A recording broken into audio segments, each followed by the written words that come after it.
सूर्यकोटि समप्रभ निर्विघ्नं कुरु मे देव सर्वकार्येषु सर्वदा।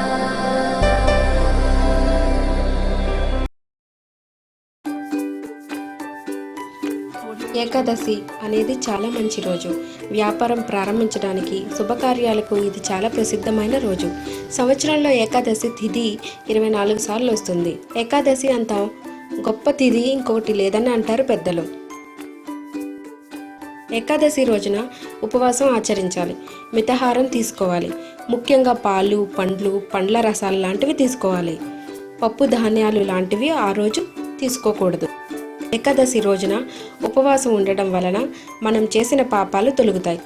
అసలు ఏకాదశి అనేది ఎలా వచ్చిందంటే, ఒకరోజు శ్రీ మహావిష్ణువు యోగ నిద్రలో ఉండగా మర్దనవ అనే రాక్షసుడు విష్ణు భగవానునితో యుద్ధానికి సిద్ధమయ్యాడు.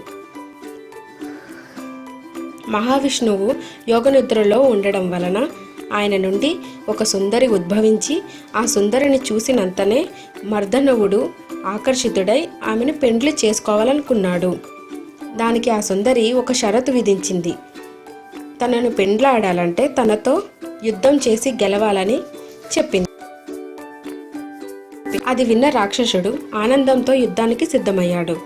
వారిద్దరి మధ్య జరిగిన యుద్ధంలో రాక్షసుడు హతమయ్యాడు.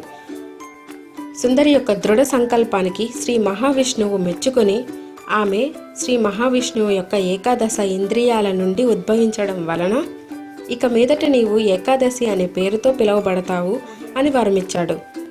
ఏకాదశి అని పిలువబడిన ఆ సుందరి ఏకాదశి రోజున జనులందరూ ఉపవాసం ఉండవలెనని శ్రీ మహావిష్ణువును కోరినది.